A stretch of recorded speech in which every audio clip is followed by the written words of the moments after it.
អូយមិនឲ្យសផលកាត់អីហ្នឹងខ្ញុំដូចជាឈឺក្បាលវិលមុខហើយឬក៏ខ្លាំងមើលទៅដូចជាមិនស្រួលទេគ្នាយើងបញ្ញាប់នំសផលទៅពេទ្យ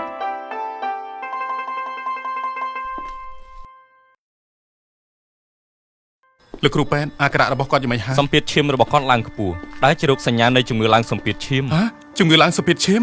ខ្ញុំមិនដែលឃើញគាត់ឈឺឬធ្វើទុកអ្វីពីមុនសោះមើលទៅគាត់សុខភាពល្អហើយធ្វើការជាមួយខ្ញុំរាល់ថ្ងៃធម្មតាទេលោកគ្រូបាទជំងឺឡើងសម្ពាធឈាមនៅដំណាក់កាលដំបូងគ្មានរោគសញ្ញាហើយមានផលប៉ះពាល់ដល់អាយុជីវិតយ៉ាងស្ងៀមស្ងាត់អ្នកដែលមានអាយុលើសពី40ឆ្នាំអ្នកលើសទម្ងន់ឬអ្នកដែលមានគ្រួសារមានប្រវត្តិកើតជំងឺឡើងសម្ពាធឈាមត្រូវទៅពិនិត្យសម្ពាធឈាមនៅមណ្ឌលសុខភាពដើម្បីធ្វើរោគវិនិច្ឆ័យនិងទទួលបានការព្យាបាលទាន់ពេលបង្ការគ្រោះថ្នាក់ដាច់សរសៃឈាមខួរក្បាលហើយអ្វីបានជាយើងកើតជំងឺឡើងសម្ពាធឈាមមូលហេតុនៃការឡើងសម្ពាធឈាមគឺដោយសារទម្លាប់មិនល្អក្នុងការរស់នៅមួយចំនួនដូចជារបបអាហារមិនមានសុខភាពអាហារដែលសម្បូរជាតិខ្លាញ់ប្រៃខ្លាំងនិងផ្អែមខ្លាំងកង្វះសកម្មភាពរាងកាយការប្រើប្រាស់ថ្នាំជក់និងគ្រឿងស្រវឹងជាដើម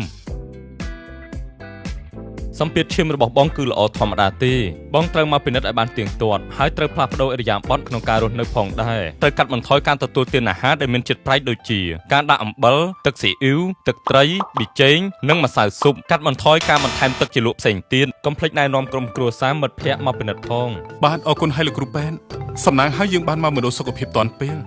ប្រជាជនទាំងអស់ដែលមានអាយុចាប់ពី40ឆ្នាំឡើងទៅអ្នកលើសទម្ងន់ឬអ្នកដែលមានគ្រួសារមានប្រវត្តិកើតជំងឺឡើងសម្ពាធឈាមសូមទៅពិនិត្យជំងឺឡើងសម្ពាធឈាមនៅមណ្ឌលសុខភាពដើម្បីដឹងពីសម្ពាធឈាមរបស់អ្នក